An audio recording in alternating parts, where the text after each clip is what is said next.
Assalamualaikum warahmatullahi wabarakatuh. Selamat bertemu kembali dengan pelajaran kimia.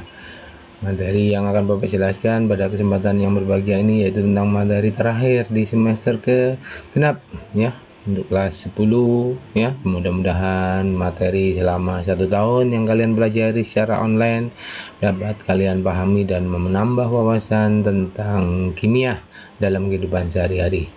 Nah, pada kesempatan ini kalian akan mempelajari tentang perhitungan kimia ya. Yang pertama yaitu tentang kadariyat ya.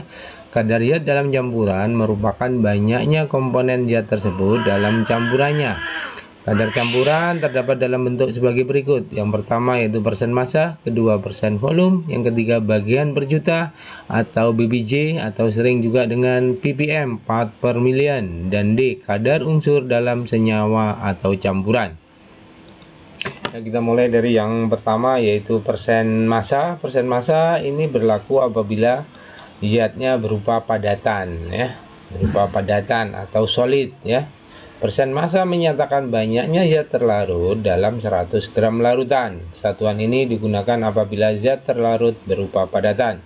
Contohnya, suatu larutan mengandung 5% NaCl. Hal ini berarti setiap 100 gram larutan NaCl mengandung 5 gram padatan NaCl dan 95 gram air. Nah, ini jangan sampai terjadi kesalahan. Ini saling terjadi kesalahan ya. 5% itu adalah 5 gram NaCl dan 95 gram air atau 5 gram NaCl dalam 100 gram larutan NaCl ya. Rumus persen massa dapat dituliskan sebagai berikut. Persen massa itu merupakan perbandingan antara massa zat terlarut dibagi dengan massa larutan dikali 100%. Yang kedua yaitu persen volume ya. Ini apabila zat terlarutnya dalam bentuk gas atau berwujud cair ya, ahi atau gas ya. Persen volume menyatakan besarnya volume zat terlarut yang terdapat dalam 100 ml larutan. Bisa juga dalam bentuk gas ya. Contoh larutan HCl 10%, berarti setiap 100 ml larutan tersebut mengandung 10 ml HCl dan 90 ml air. Rumus persen volume dapat dituliskan sebagai berikut ya. Persen volume perbandingan antara volume zat terlarut dibagi volume larutan dikali 100%. Bagian per juta atau part per million atau ppm ya, menyatakan banyaknya bagian massa suatu komponen dalam sejuta bagian massa campuran apabila dalam wujud padatan, atau banyaknya bagian volume suatu komponen dalam sejuta bagian volume campuran atau ppm ya. Rumus BBJ dapat dituliskan sebagai berikut. Kadar zat dalam ppm atau BBJ massa komponen A dibagi massa campuran kali 10 pangkat 6. Atau apabila dalam wujud gas atau wujud larutan, kadar zat volume komponen A dibagi volume campuran dikali 10 pangkat 6. Kadar unsur dalam senyawa atau campuran ya. Perbandingan unsur merupakan perbandingan massa unsur-unsur dalam suatu senyawa. Perbandingan massa unsur-unsur dalam senyawa AMBN ditentukan sebagai berikut. Massa A dibagi massa B sama dengan M dikali ARA dibagi N dikali ARB. Sementara itu, perbandingan massa unsur dalam senyawanya dirumuskan sebagai berikut. Massa A dalam AMBN dibagi massa AMBN dikali M kali ARA dibagi MR AMBN. Persentase unsur dalam senyawa merupakan persentase massa unsur tersebut dalam senyawa. Misalnya persen A dalam senyawa AMBN tadi, massa A dalam AMBN dibagi massa AMBN dikali 100%. Atau M dikali ARA dibagi MR AMBN dikali 100%. Nah, itu untuk menghitung kadar zat dalam suatu senyawa atau campuran. Nah, ini contoh soalnya ya. Solusi eksklusif materi sulit. Perhatikan tip dan trik berikut ini agar Anda lebih mudah mengkonversi satuan kadar zat. Bedakan zat terlarut dan pelarut, sedangkan larutan penjumlahan dari terlarut plus pelarut. Pahami definisi dari masing-masing kadar zat sebagai berikut ya. Persen massa B per B, persen massa per terlarut dibagi massa larutan kali 100%. Persen volume, persennya volume terlarut per volume larutan dikali 100%. Bagian per juta Apabila zat padat, massa terlarut dibagi massa larutan kali 10⁻⁶, dan bila gas atau larutan, volume terlarut dibagi volume larutan dikali 10⁻⁶. Kadar unsur dalam senyawa AMBN, massa A, M dikali ARA dibagi MR AMBN dikali massa AMBN. Persen A, M kali ARA dibagi MR AMBN kali 100%. Ya. Molaritas itu merupakan mol terlarut per liter larutan atau gram per mr kali 1000 per V. Tip konversi antara satuan molaritas dan persen massa, ya. Molaritas sama dengan rho massa jenis dikali persen massa dikali 10 dibagi mr. Contoh, di laboratorium sekolah terdapat larutan HCl 36,5% B per B. Pada botol larutan tersebut tertera massa jenis larutan sebesar 1,2 gram mililiter pangkat min 1. Jika MR HCl sama dengan 36,5 gram mol pangkat min 1, molaritas larutan tersebut adalah, untuk menjawab, ya, persen massanya 36,5%, rho larutannya 1,2 gram, MR HCl-nya 36,5, ya. Nah, untuk menjawabnya, misalkan massa larutannya kita misalkan 100 gram, ya. Ini selalu kita misalkan 100 gram untuk memudahkan kita menghitung, ya. Massa HCl-nya berarti 36,5 gram, ya. Mol HCl-nya berarti massa dibagi mr-nya, 36,5 dibagi 36,5 1 mol, ya. Volume larutan, massa larutan dibagi rho larutan, 100 dibagi 1,2, maka molaritasnya sama dengan mol HCl dibagi volume larutan. Mol HCl-nya 1/5 dibagi 61/5, ya, sama dengan 12 molar. Jadi molaritas larutan tersebut sama dengan 12 molar, sehingga 36,5% itu sama dengan 12 molar. Atau dengan cara molaritas sama dengan rho dikali persen massa dikali 10 dibagi mr, 36,5 kali 100 dibagi 100, ya. Nah, sama dengan 12 molar, ya. Perhitungan kimia, ya. Penentuan rumus empiris dan rumus molekul, ya. Rumus empiris adalah rumus yang menyatakan perbandingan terkecil unsur-unsur yang menyusun suatu senyawa. Sedangkan rumus molekul, rumus yang menyatakan jumlah unsur yang menyusun satu molekul senyawa. Contoh, benzena memiliki rumus molekul C6H6. Nah, ini adalah rumus molekul. Perbandingan paling sederhana dari unsur C dan H adalah 1:1. Jadi rumus empiris benzena adalah CH, sedangkan rumus molekulnya C6H6. Rumus molekul dan rumus empiris beberapa senyawa. Metana, rumus molekulnya CH4, rumus empirisnya sama, ya. Air H2O, rumus empirisnya juga H2O. Glukosa, rumus molekulnya C6H12O6, rumus empirisnya CH2O, ya. Perhitungan kimia, penentuan rumus empiris dan rumus molekul, ya. Hubungan rumus molekul dan rumus empiris, ya. Rumus molekul, rumus empiris kalikan N, ya. MR rumus empiris sama dengan MR rumus empiris kalikan N. N adalah bilangan bulat, ya. Penentuan rumus empiris dan rumus molekul suatu senyawa dapat ditempuh dengan langkah-langkah sebagai berikut. Mencari massa persentase tiap unsur penyusun senyawa. Yang kedua, mengubah massa menjadi mol. Yang ketiga, perbandingan mol paling sederhana dari tiap unsur merupakan rumus empiris. Yang D, mencari rumus molekul dengan cara berikut. MR rumus empiris kali N sama dengan MR rumus molekul. N dapat dihitung. Mengalihkan rumus empiris dengan N yang diperoleh dari hitungan, sehingga diperoleh rumus molekul. Penentuan rumus empiris dan rumus molekul, ya. Nah, perhitungan kimia untuk senyawa hidrat. Senyawa hidrat merupakan senyawa kristal padat yang mengikat beberapa molekul air, ya. H2O sebagai bagian dari struktur kristalnya. Contoh senyawa hidrat, nama senyawanya asam oksalat dihidrat, H2C2O4 2H2O. Tembaga 2 sulfat pentahidrat, C2SO4 5H2O. Magnesium sulfat heptahidrat, MgSO4 7H2O. Natrium karbonat dekahidrat, Na2CO3 10H2O. Nah, kristal CuSO4 berwarna biru, sedangkan dalam bentuk hidratnya CuSO4 5H2O berwarna putih, ya.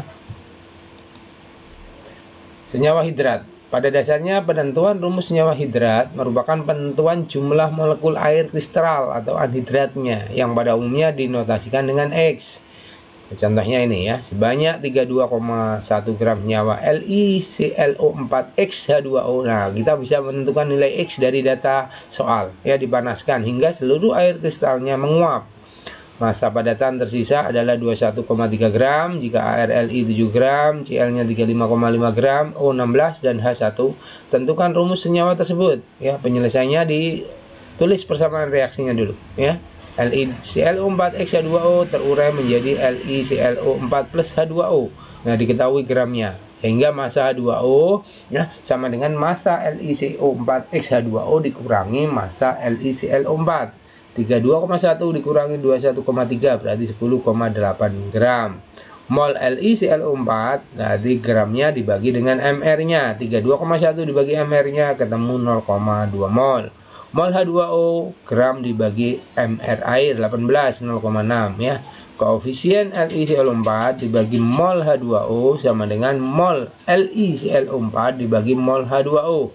Sehingga 1 per X sama dengan 21,3 dibagi 106,5 dibagi 10,8 dibagi 18. Sehingga 1 per X sama dengan 0,2 dibagi 0,6. Sehingga X sama dengan 6 dibagi 2, sehingga hasilnya adalah 3. Sehingga rumus senyawanya adalah LiClO4 3H2O. Perhitungan kimia dalam reaksi ya. Pada reaksi setara berlaku perbandingan mol sama dengan perbandingan koefisien, bukan perbandingan massa ya. Jadi mol itu menyatakan perbandingan koefisien ya, juga menyatakan perbandingan volume, kecuali massa itu tidak ditentukan oleh koefisien. Koefisien menentukan perbandingan mol, perbandingan volume daripada zat-zat yang bereaksi. Langkah-langkah metode pendekatan mol sebagai berikut. Yang pertama, tulis persamaan reaksi dari soal yang ditanyakan dan jangan lupa disetarakan ya. Setelah itu, ubahlah sebuah satuan yang diketahui dari tiap-tiap zat ke dalam mol. Nah, jadi selalu dirubah ke dalam mol. Yang ketiga, gunakanlah koefisien reaksi untuk menyeimbangkan banyaknya mol zat reaktan dan produk. Ubahlah satuan zat yang ditanyakan mol ke dalam satuan yang ditanyakan, apakah dalam satuan liter atau gram atau partikel dan sebagainya, tergantung. Dan jangan lupa selalu apa yang diketahui di dalam soal dirubah ke dalam satuan mol. Nah, ini contohnya ya, perhitungan kimia. Contoh perhitungan reaksi kimia. 20 gram besi ArFe56 direaksikan dengan 20 gram belerang ArS32 sesuai persamaan reaksi. Zat yang tersisa setelah reaksi adalah, nah untuk menyelesaikan ini ya, 28 gram besi dengan atom relatif Fe56 direaksikan dengan 20 gram belerang. Atom relatif S-nya atau belerang itu 32 sesuai dengan persamaan Fe tambah S menjadi FeS. Nah, zat yang tersisa setelah reaksi selesai adalah berapa? Nah, kalau di sini kalau kita reaksikan, di sini ada reaksinya nih. Fe tambah S menjadi FeS. Nah, di sini mula-mula reaksi sisa atas timbang. Mula-mula di sini kita cari molnya, cari mol Fe. Jadi mol Fe sama dengan ya masanya ini 28 gram besi. Berarti massa dibagi dengan atom relatif karena besi ya. Masanya 28. Atom relatifnya 56. 28 bagi 56 sama dengan setengah mol. Gitu. Kalau mol belerang atau es, ini nih atom relatifnya kan masanya adalah 20 gram. Berarti 20 massa dibagi AR juga rumusnya. 20 dibagi 32 ya. Jadi ini kalau kita bagi 4, 5 dibagi 4 ini 8 ya. Jadi 5 dibagi 8 adalah 0,625. Kalau ini setengah mol atau 0,5. Berarti awalnya mula-mula di sini besinya adalah 0,5 atau setengah ya. Di sini nih setengah atau 0,5 deh bikinnya. Kalau sulfurnya 0,625. Ini belum gitu. Nah, di sini yang pada saat bereaksi kita kurangkan dengan mol yang lebih kecil. Karena di sini 0,5 ini kan koefisiennya 1 dan 1. maka kurangin yang lebih kecil, kan paling kecil adalah 0,5, berarti kurangin sama 0,5, di sini dikurangin 0,5, di sini nambah 0,5, berarti pada sisanya adalah 0,5 dikurang 0,5 habis, jadi habis molnya. 0,625 dikurang 0,5 0,125, sini 0,5. Jadi ini yang bersisa adalah siapa? Yang bersisa adalah si belerang atau es, molnya adalah 0,125, berarti massa es sama dengan massa es yang sisa. Massa sisa sulfur atau es sama dengan 0,125 dikali ini mol dikali massa. Tadi molnya 0,25, yang sisa dikali massanya. Massanya belerang itu 20, berarti dikali 20. Jadi 0,125 dikali 20. Nah, untuk nyari massa yang sisa ini salah nih. Massa sisa sulfur atau belerangnya adalah bukan massa dikali massa. Itu udah salah ini. Massa dikali atom relatif ya untuk nyari massa. Jadi molnya kan tadi yang sisa 0,125, atom relatifnya bukan ini bukan massanya tapi atom relatifnya. Atom relatif S kan 32, berarti ini dikalikan 32 ya. Oke, tadi salah. Nah, 32. Jadi 0,125 dikali 32 dapatnya adalah 4 gram yang sisa. Jadi sulfur yang sisa adalah 4 gram. Di sini SS-nya yang sisa adalah 4 gram gitu ya. Sedangkan besi nggak ada yang sisa. Kenapa? Molnya kan sudah telah habis bereaksi, jadi tidak tersisa gitu ya. Nah, perhitungan kimia berdasarkan reaksi pembatas bahwa di dalam reaksi itu ada zat yang bertindak sebagai reaksi pembatas, yaitu reaksi yang habis bereaksi atau tidak ada yang sisa. Seperti halnya contoh soal tadi, Fe habis bereaksi maka disebut sebagai reaksi pembatas. Sedangkan belerang tadi tersisa, maka dia adalah zat yang tersisa atau bukan reaksi pembatas ya. Reaksi yang habis bereaksi atau tidak tersisa pada akhir reaksi ya. Reaksi pembatas molekul zat jadi digambarkan dalam bentuk ya gambar seperti ini ya, ada reaksi pembatasnya sehingga molekul X bereaksi dengan molekul Z ya, molekul zat XJ2. Dalam hitungan kimia, reaksi pembatas dapat ditentukan dengan cara membagi semua mol reaktan dengan koefisiennya. Mol reaktan dibagi dengan koefisien reaksi. Reaksi pembatas adalah reaksi yang mempunyai nilai H terkecil ya. H terkecil ini adalah menunjukkan bahwa zat itu bertindak sebagai reaksi pembatas, bukan mol yang bereaksi ya.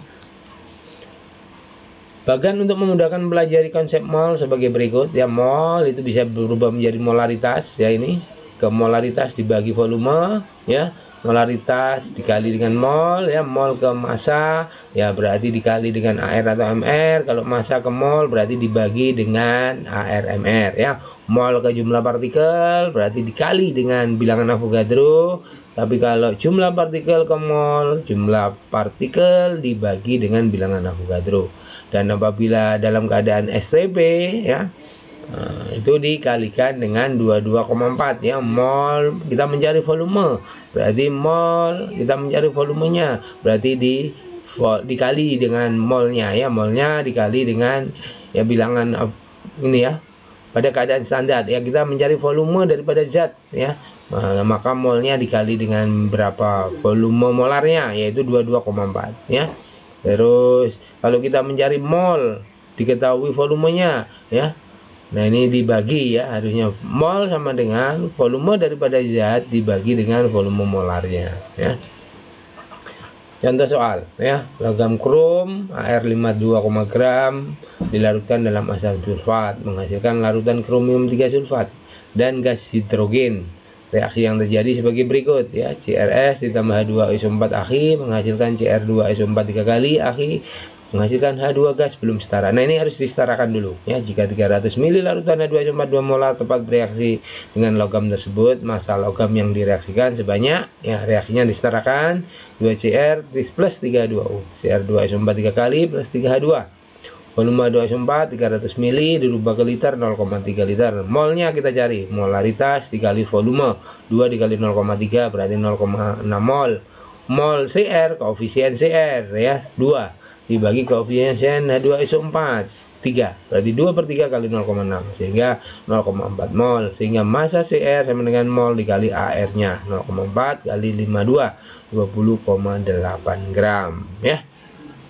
Itulah materi tentang perhitungan kimia dan merupakan materi terakhir dan juga merupakan dasar-dasar untuk mempelajari materi kimia di kelas 11. Mudah-mudahan kalian naik kelas dengan nilai yang baik ya, dan terus tingkatkan belajar, karena belajar adalah untuk mempersiapkan masa depan kalian ya. Dan selamat mengikuti penilaian akhir tahun yang insya Allah akan dilaksanakan pada akhir Mei 2021. Terima kasih. Assalamualaikum warahmatullahi wabarakatuh.